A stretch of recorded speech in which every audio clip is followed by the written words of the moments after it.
Welcome everybody back to the channel. It is new comic book day Wednesday. You guys see the haul. We have 8 pickups and a little bonus.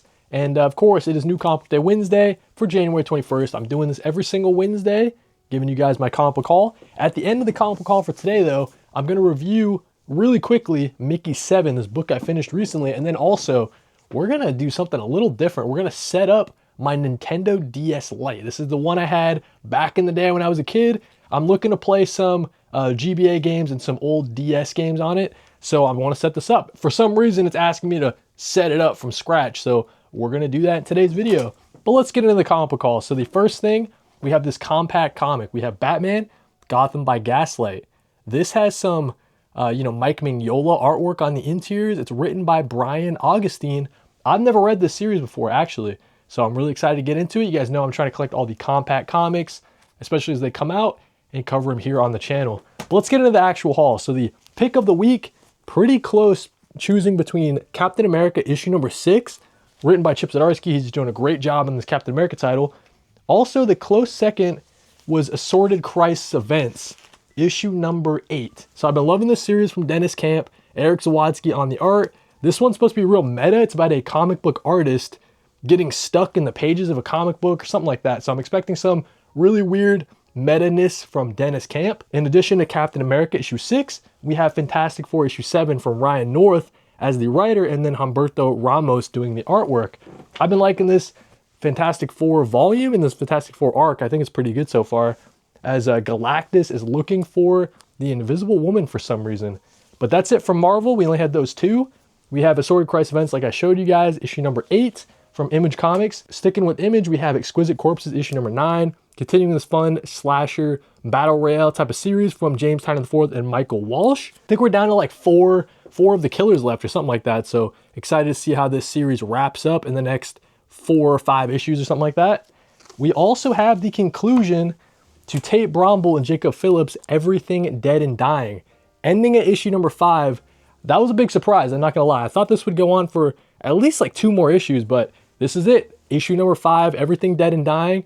I'm really excited to see how Tate Brombell and Jacob Phillips wrap this one up. Really emotional zombie story, so I'm expecting a really emotional ending.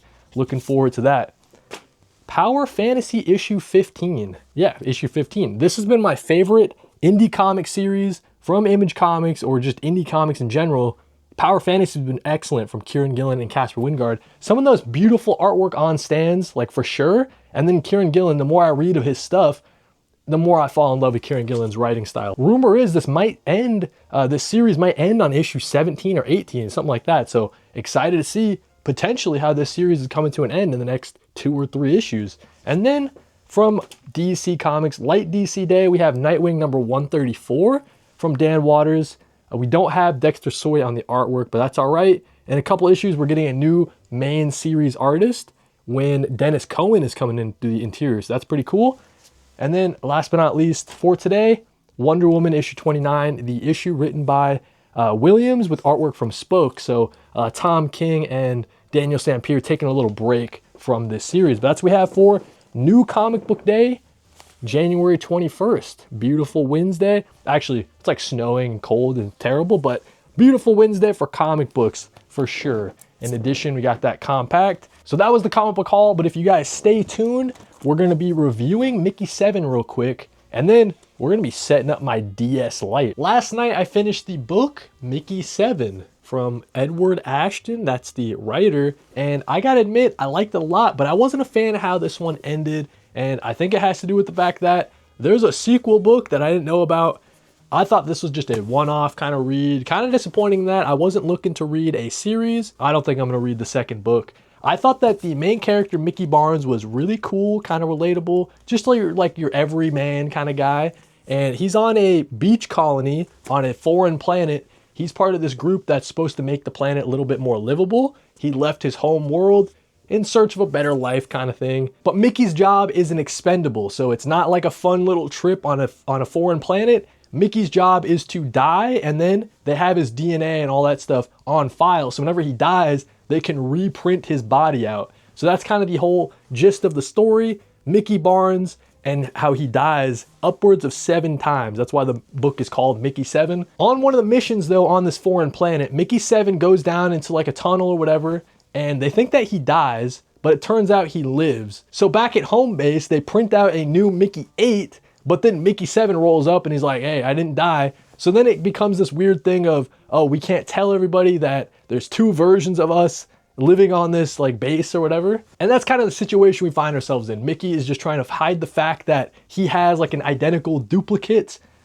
living on the base when he's not really supposed to. But the book more so is kind of about the world that we find ourselves in. It's like this, you know, like post-capitalist world, like hundreds and hundreds of years into the future. Humans have kind of expanded all across the stars. We have this technology to facilitate space travel. That's kind of the way our world works at that point. Like Earth is uninhabitable. No one really knows what the heck's going on Earth, but there's all these different planets that are spread out across the galaxy, sending different expedition missions out to different planets to colonize it and make it livable. So yeah, just not a fan of the way that this one ended, but again, I think that has to do with the fact that it's leading into that second book. So I like Mickey 7 a lot. I like the themes of, you know, individuality or, you know, this post-capitalist society, like what's the value of your work? And it's just this idea of, you know, if you can print all the humans that you ever could need and ever could want, then like what actually makes a human? And Ship of Theseus kind of thing. If you get reprinted like 100 times, are you still the original you? A lot of interesting questions, fun sci-fi world from Edward Ashton here,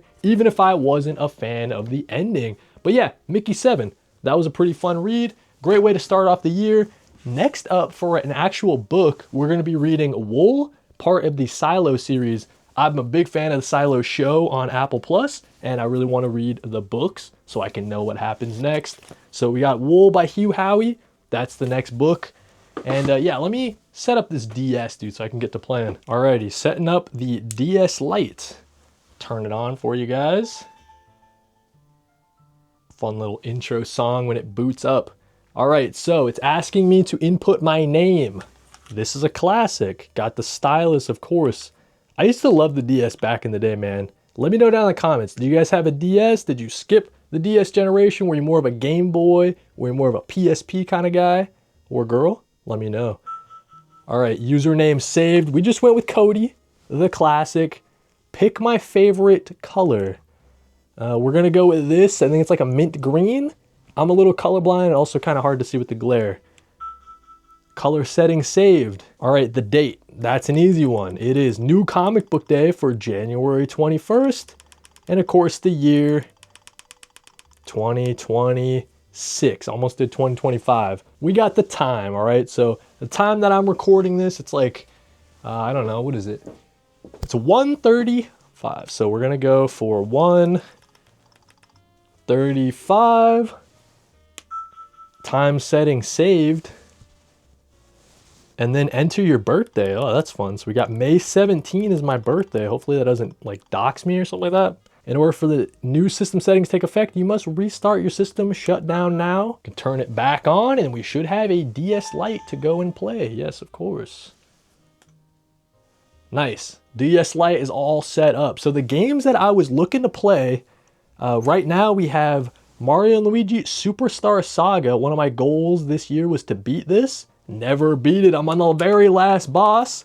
Back from when I was a kid. Never beat the final boss. And then we also have, you guys can see it there, Mario and Luigi Bowser's Inside Story. One of my favorite games from when I was a kid. So we're going to replay some Mario and Luigi this year. We got the Game Boy game in. And of course, we got the DS game in. DS Lite's all set up. I think we're ready to go. You guys remember PictoChat? Yeah, you guys remember PictoChat? You join a chat room. You know, you're sending the messages, you're doing your drawings. It appears on the top. Dude, PictoChat was classic. All right, anyways, that's it for New Comic Book Day. We did the comic book haul. I did a quick review of Mickey 7. I guess I'll show you guys my burger as well while we're here. Because this is what I'm going to eat. Right after I'm done filming, I'm going to eat this burger. So hopefully you guys enjoyed New Comic Book Day for January 21st. We're trying to switch it up, do different things on our New Comic Book Day Wednesdays. Hopefully you guys enjoyed. Let me know down in the comments. Are you a DS Lite person? Do you have one when you were growing up? I got this sick guitar skin on mine from back in the day. Got it at like a Scholastic book fair. Anyways, let me know in the comments. Were you a DS person? And while you're down there, like if you liked, subbed if you loved. I'm doing this every single week. And if you guys really like it, you can hype it. That really helps out channels that are around this size. Thank you guys for watching and read more comics.